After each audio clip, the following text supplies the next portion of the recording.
السلام علیکم ورحمۃ اللہ وبرکاتہ۔ آج ہم بات کریں گے کہ اللہ کے رسول صلی اللہ علیہ وسلم نے فرمایا کہ میری امت کا ایک گروہ ہمیشہ شرک سے محفوظ رہے گا، اور اس بات کو 5 پوائنٹ میں ڈیوائڈ کیا گیا ہے۔ اس میں جو پہلا پوائنٹ ہے وہ یہ ہے کہ اللہ کے رسول صلی اللہ علیہ وسلم نے فرمایا کہ مجھے تم سے اب شرک کا کوئی خطرہ نہیں ہے، اصحاب کو ایڈریس کرتے ہوئے، اور الحمدللہ اصحاب نے شرک کیا بھی نہیں۔ جو خطرہ ہے وہ بھی انہوں نے بتایا کہ ایک دوسرے کے مقابلے میں دنیا میں رغبت کرو گے۔ پھر اہل سنت کہلانے والے تینوں فرقے، بریلوی، دیوبندی، سلفی یعنی کہ اہل حدیث کے مشترکہ عالم یا مشترکہ بزرگ آپ کہیے یا مشترکہ امام کہیے، امام ابن حجر عسقلانی، وہ کہتے ہیں اس کے معاملے میں کہ پوری امت کبھی بھی شرک نہیں کرے گی، کچھ لوگ اس سے بچے رہیں گے، مگر اس کا یہ بھی مطلب نہیں ہے کہ امت میں اب شرک ہوگا ہی نہیں، ہونا ہی بند ہو جائے گا۔ اس کی ایکسپلینیشن میں اب ہم دوسری بات کرتے ہیں کہ حلولیہ اور روافظ کے بارے میں 100% یہ موقف ہے کہ یہ لوگ شرک کرتے ہیں تو یہ امت کے ہی لوگ، مگر شرک تو کر رہے ہیں نا، اس کو سبھی مانتے ہیں، تو امت میں شرک باقی ہے، مگر ایک گروہ شرک سے محفوظ رہے گا ہمیشہ۔ پھر اس کے بعد پوائنٹ نمبر 2، اللہ کے رسول صلی اللہ علیہ وسلم نے فرمایا، اس کے سپورٹ میں ہے یہ بات،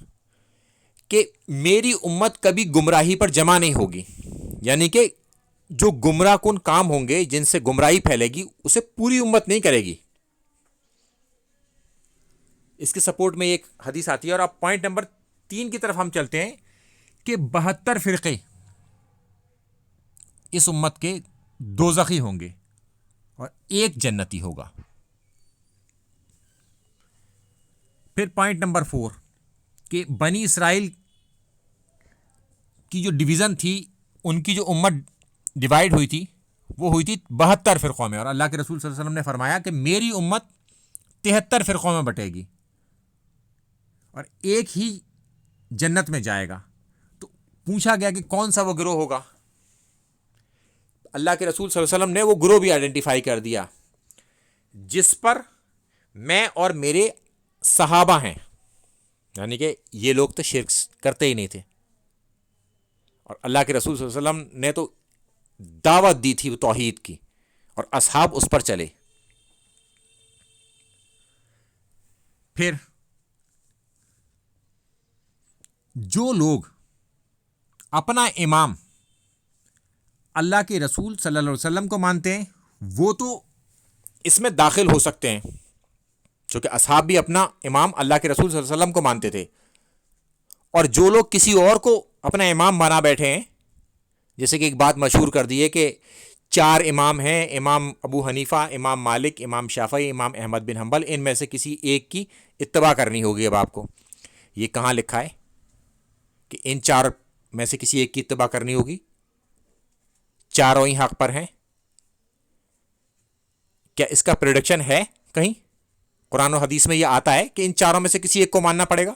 اللہ کے رسول صلی اللہ علیہ وسلم نے فرمایا کیا؟